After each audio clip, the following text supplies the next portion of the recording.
Welcome back to Financial Fridays, man, with your boy Buck Bandit P. Here, man, on the Financial Corner, where we talk about money and investing for average, everyday people, so we can go out here and get it. You hear me? Like, seriously, man, this shit ain't complicated. This shit ain't that hard. But for people who don't, you know what I mean, know what's going on, I got you. Don't even worry about it. But before we get started, you already know if you want your free stock, your free share of Robinhood, so you can get off the sideline and start printing some of this money. You probably missed this run up if you ain't investing. I feel sorry for you, but it'll be another one.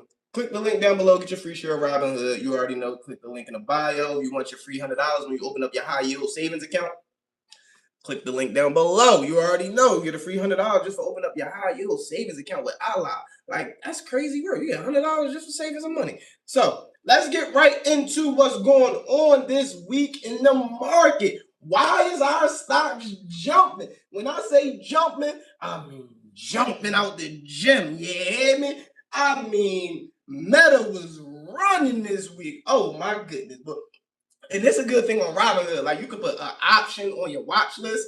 I put this option on my watch list, and I'm so mad I ain't buy this damn option. This goes up like 120% in like 6 days. Like, it was crazy. AMD catching bids. That's a lot of stocks catching bids right now. I'm gonna give y'all a lot of stocks in this video. So if you know what I mean, make sure you got your notepad, write something down so you can research. I mean, do your own research, but the market might be turning around. So let's get right into it. It was volatile this week, but it was productive. All the indexes made major runs. It's 10 consecutive green days in a row. That's like the longest run for since 2022 or something. So people were asking, like, is the market turning around? Was the bottom in already? Like, did we miss the bottom? Like, if you ain't worked your shares, did you miss out? I don't know. So let's get into it. The S&P at the time of this recording is up like 3.5% on the week. The NASDAQ about 4%. The Dow about 3% on the week. That's a good ass week. Money was definitely flowing in the market this week. Okay, so what happened and why? This is what we get into right here. It ain't necessarily about the market went up or went down. We need to know. I need y'all to know why, what is going on. So then when you see the indicators coming, you won't need me. You're like, oh, I remember Buck Bandit P said this. Time to buy. Time to set up. Time to get ready for this. Like, I want you to understand it yourself. You give a man a fish, you can feed him for a night, but if you teach a man a fish, you can feed him for a lifetime. Like, I'm trying to teach y'all to fish. I'm trying to show y'all where the pond at. I like enjoying time with my family too. Okay, so why it happened? Everybody know what's going on with the geopolitical stuff. So what happened? The ceasefire was in. U.S. and Iran came to a ceasefire. And what happened when that happened? Investors was like, bet, because everybody was chomping at the bit. Investors was like, the thing about investing, it's like once you make it a habit, it becomes something that you have to do. It's like if you don't feel like if you're not investing, you feel like you're not doing nothing. Like once you start doing it, real investors be like, "Yo, man, I can make a better return. Like, where is the plays at? Like, you wanted to get in the market." So when that ceasefire hit and Trump and Iran came to that agreement that no fire was gonna happen for 2 weeks, the markets like that. So that's why it ran. The geopolitics is still the biggest driver in the market. That's why I told y'all last week and the week before that, pay attention to that. All right. And also, what did I say pay attention to? Oil. That's another reason the market ran. Oil came down. It came down under $100 and it stabilized. You know what I mean? And when oil stabilizes, that's good because now it's not as much pressure on the companies, because what we don't realize is when oil goes up, everything goes up with it because the cost to transport goods and services is going to be higher. So the goods is going to go up. So the company price is going to go up, and it's going to hit me and you at the gas pump because our gas prices are going to go higher. So when oil comes down, investors tend to put money back in the market. Oil prices went back down and they stabilized. All right. So that's another reason why the market was green. Also, it was a mixed inflation report. Okay? Headline inflation was at a 2-year high. That's 3.8%.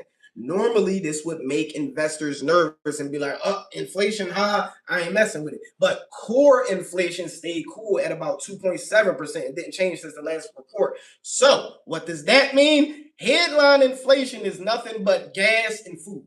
Headline inflation just covers the prices of gas and food. Core inflation is everything else, your retail, your goods, your services, stuff like that. That stayed cool. So investors like, all right, what we realize, the reason why headline inflation is so high is because all the stuff I just said before with the Iran and the oil and the geopolitical tensions. So investors like, with the war and stuff out of the way, most likely we would be good right now. We would be smooth sailing. We would just have to worry about core inflation because headline inflation wouldn't be a problem because oil wouldn't be spiking the way it's spiking without, with them cutting off that Strait of Hormuz. So also, what was a play this week? A lot of investors bet that the market would go down. So what they did was they bought puts. And when you buy puts and the market goes up, you got two choices. You can either take that loss or buy the shares, exercise that option at that lower price so you cut your losses. But what that does is when you buy them shares, it pushes the stock up more. So that's why you see this crazy run because a lot of people had puts and they was short in the market, meaning they bought puts. And when the market went up, they was forced to buy them shares. So now that just pushed the market up even higher. So it was like a domino effect. What to watch out for next week? Sales data is coming up next week. All right. So if spending is high, that's going to mean we got a strong economy. If spending is too low, people are going to get a little worried. All right. Also, corporate earnings are coming up next week. We got the big banks like Goldman Sachs. We got the big tech companies coming up next week.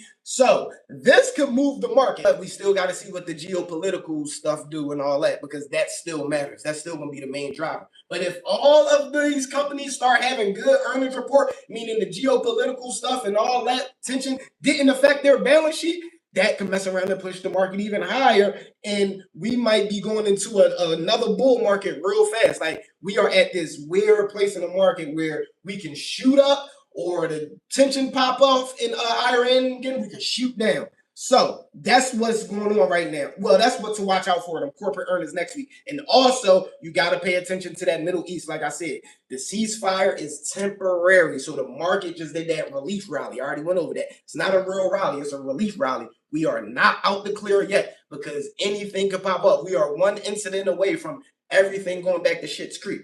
All right. So if the oil go back up, you already know what stock's gonna do. They're gonna go back down. If oil stays stable, oil stay cool, no matter what go on in the Middle East. If oil stays cool and stays chill, most likely we're gonna see stocks push up a little bit again. All right. And the bottom line, right?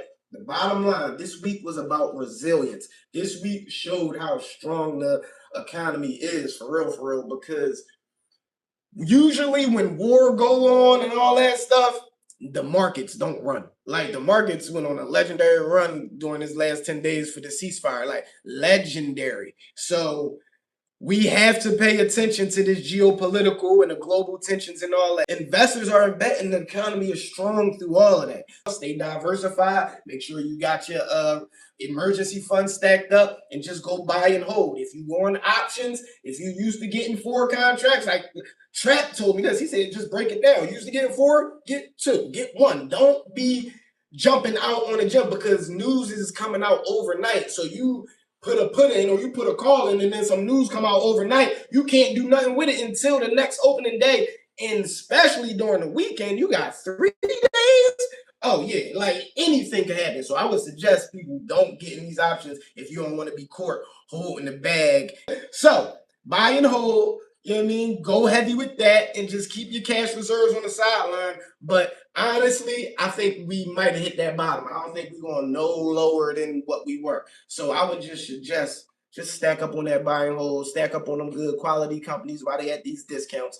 And if you can stand, you got a little extra money to play with, this might be time. Know what they do? Dip your toe in the water. You know what I mean? See if it's, hold up, it's a little bit cold. Hold on, I ain't getting in there. You know what I mean? Just dip your little toe in it. Like whatever you used to go on, you used to put $1,000 in options, throw 500 in there. You know what I mean? So that way, if it go down, it's like, all right, you ain't get hit as hard as you would have if you would have put more money in there.